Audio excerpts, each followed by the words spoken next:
So even the big name podcasters who may have inspired you to start your own podcast do not make money just with sponsorships alone.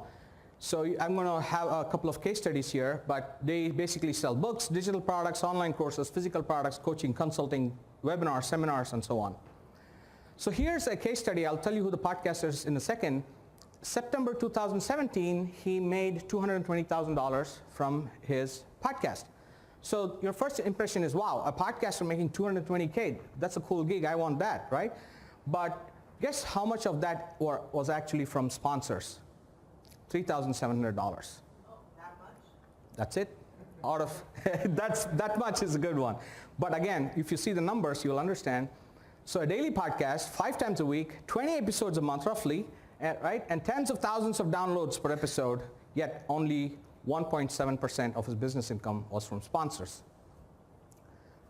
This is where the majority of the income came from. Online course. There's a reason why I took out that name, because you'll guess the podcaster otherwise.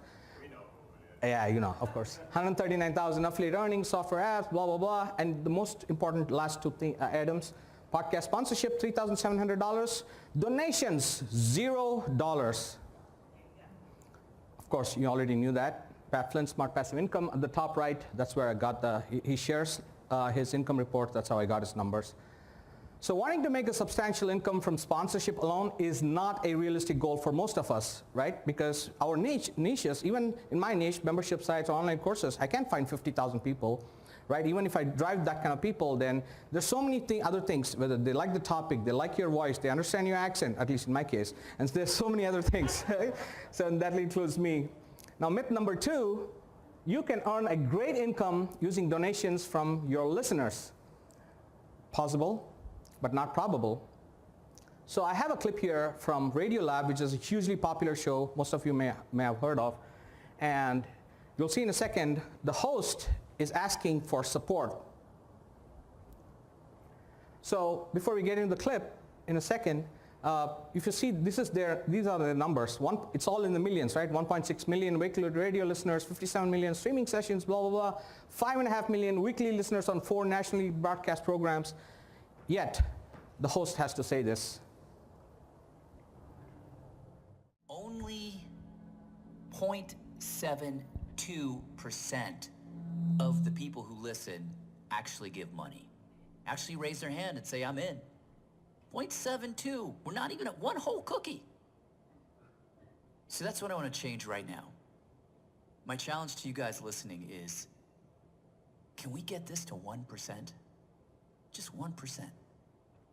What that means is $8 a month. $8 a month. That amount will keep this thing that we're all a part of healthy and growing. Like, are you in? Are you down? So that's the clip, and we're back. All right, so you saw the host of a podcast with millions and millions of listeners literally pleading for support, right? So now, one more thing, Libsyn.com, they share these stats on the feed podcast. This has changed a little bit in the last few months since I took the screenshot. Basically, 50% of podcasters get less than 194 downloads after 30 days after publishing, right? About 80% get less than 1,700, 90% get less than 5,000. So if let's say you're in the 2,000 downloads range, so 1% of that, think about what happens, right? Most podcasters are seeing less than 1%. I've never heard anybody more than 5% ever when I have polled a bunch of podcasters. So now it works for Radiolab because they have 5 million listeners, and if they donate $8 a month, but at their scale, with 50 to 80 people doing all the journalism and the reporting and all the stuff, even that may not be enough for them. That is why you hear the host pleading. And if you have 2,000 listeners, and 1% is 20 people donating $5 a month, it's $100. Now, $100 is not nothing, it's not zero. It'll pay for your hosting and some cool toys and stuff like that, but that is not going to let you quit your day job, right? So if you want to get to the next level and want to make more than some pocket change on the side, that's when you got to do some of the stuff I'm going to talk about.